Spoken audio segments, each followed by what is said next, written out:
अस्सलाम वालेकुम, मैं हूं फैसल तारड़। आज की इस वीडियो में हम सऊदी अरब के मुताल्लिक बात करेंगे।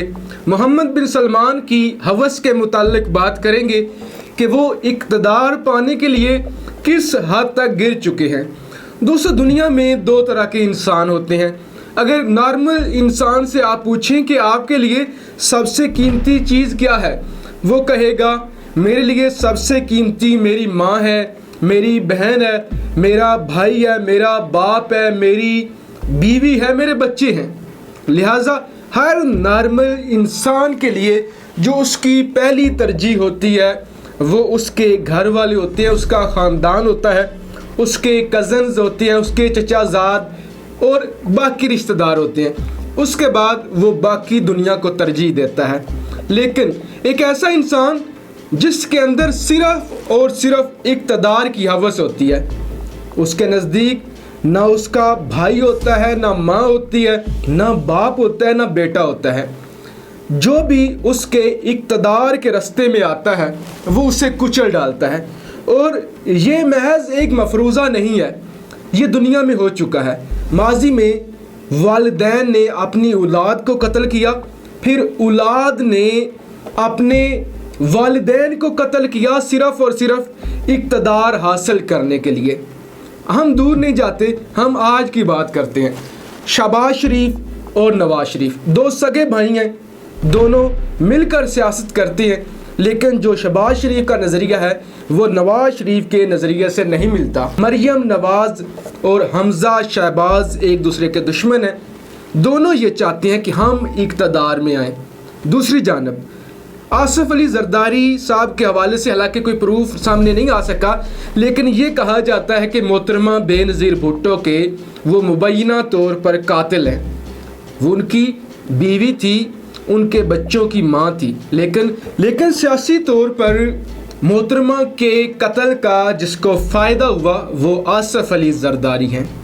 लिहाजा आप कह सकते हैं कि इक़्तिदार के लिए लोग अपने प्यारों की जान भी ले लेते हैं। ये बिल्कुल प्रैक्टिकली अगर आपने देखना हो तो आप सऊदी अरब का दौरा करें, आप सऊदी अरब के मुताल्लिक पढ़ना शुरू करें और अखबारात उठाकर देखें, आप न्यूज़ मीडिया देखें कि सऊदी अरब में क्या चल रहा है। मोहम्मद बिन सलमान अचानक से नक्शे पे आते हैं। उनसे पहले जो वलीअहद होती हैं वो शहज़ादा मोहम्मद बिन नाइफ होते हैं, लेकिन अचानक से वो आते हैं और उनके जो रास्ते में आते हैं उनको कैद कर दिया जाता है, उन पे करप्शन का इल्ज़ाम लगा दिया जाता है और उसके बाद ये एक छोटे से अरसे के लिए वक्फ़ा बंद हो जाता है। मोहम्मद बिन सलमान अपना विजन पेश करते हैं और वो एक मजबूत शख्सियत के तौर पर सामने आती है।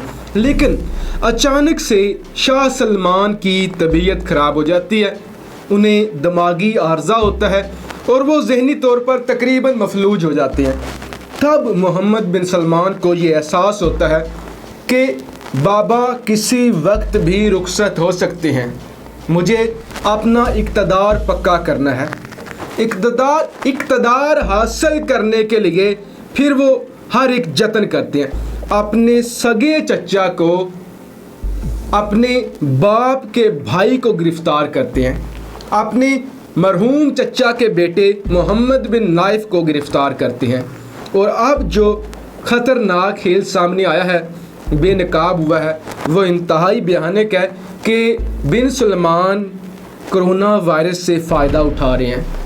जो भी रजिस्ट करता है उसे करतीना के नाम पर आइसोलेट कर दिया जाता है और उसको ठिकाने लगा दिया जाता है, उसकी ज़बान बंद कर दी जाती है और कहा जाता है कि हमने एक बड़ा हॉस्पिटल बनाया हुआ है शाही फैमिली के लिए, तो हमारे जो शहज़ादे फ़लाँ हैं उनको कोरोना हो गया था इसलिए वो आइसोलेशन में है।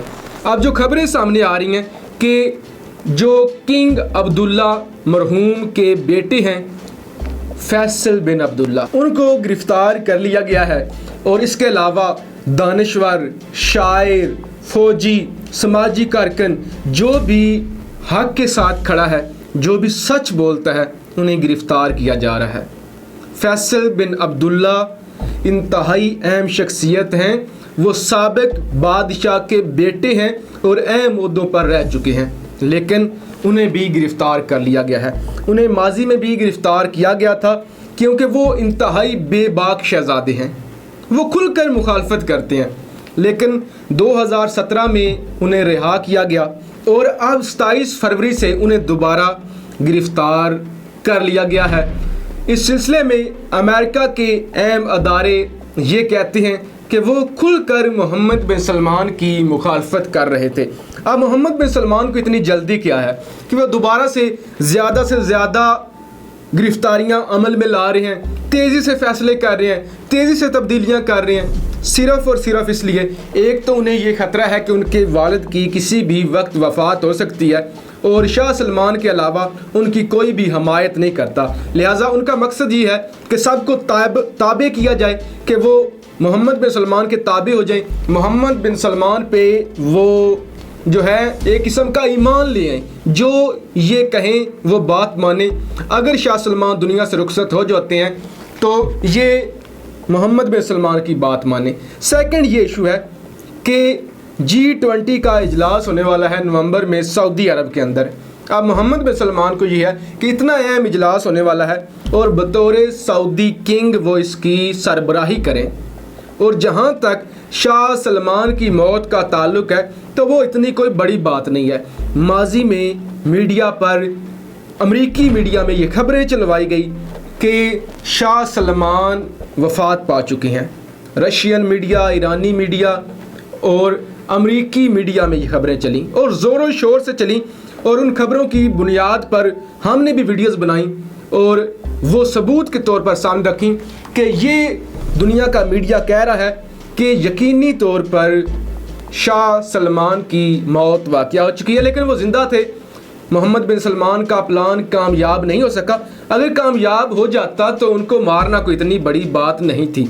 अब वो ये चाहती हैं कि किसी न किसी तरह से जितने भी शहज़ादे हैं वो मोहम्मद बिन सलमान के ताबे हों, चाहे कोरोना वायरस का बहाना करके उन्हें आइसोलेशन में रख के उन्हें सज़ा दी जाए। बाज़ शहज़ादे मुल्क बदर कर दिए गए हैं और जिनमें ज़्यादा अकड़ है उनको अच्छी तरह से नामालूम जगह पे रखा जाता है, उनकी धुलाई की जाती है।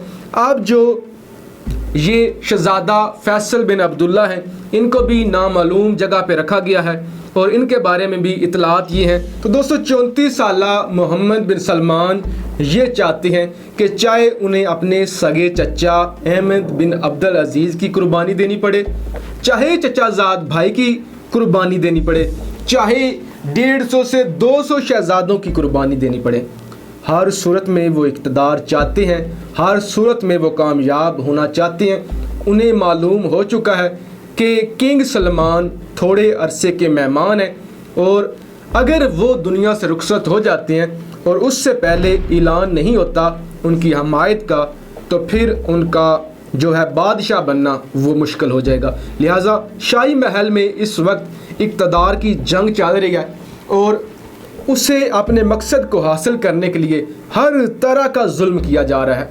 हर वो बंदा जो ज़ुबान खोलता है उसकी ज़बान बंद की जा रही है, हर तरह से ब्लैकमेल किया जा रहा है, हर तरह से सज़ाएं दी जा रही हैं। हालांकि अगर यूँ कहा जाए कि इस वक्त किंग सलमान भी मोहम्मद बिन सलमान के कब्ज़े में हैं, ज़ेर हिरासत हैं, ज़ेर तसल्लुत हैं, तो यह गलत ना होगा। मोहम्मद बिन सलमान इस वक्त ताकतवर तरीन शख्सियत हैं। इक़्तिदार पाने के लिए वो हर तरह का हरबा इस्तेमाल कर रहे हैं। लिहाजा हमारी ये दुआ है कि उम्मते मुसलमा में इत्तेहाद हो, मुसलमान इक़्तिदार की फ़िक्र छोड़कर इस्लाम की खिदमत करें। अगर आप ड्रामा देख रहे हैं अर्तुगरुल गाज़ी, तो उसमें भी आपने देखा होगा कि जो सलमान शाह कबीले के सरबराह हैं, उनका सगा भाई इक़्तिदार पाने के लिए अपने भाई को कत्ल करने के लिए पहुंच जाता है। तो ये इक़्तिदार का नशा है। इस नशे को पूरा करने के लिए लोग अपने बेटों को भी मार देते हैं और बेटे अपने वालिदैन को भी कत्ल कर देते हैं। लिहाजा हमारी यही दुआ है कि इक़्तिदार के नशे से बेहतर हो आपके अंदर लोगों की खिदमत का नशा हो। पाकिस्तान जिंदाबाद।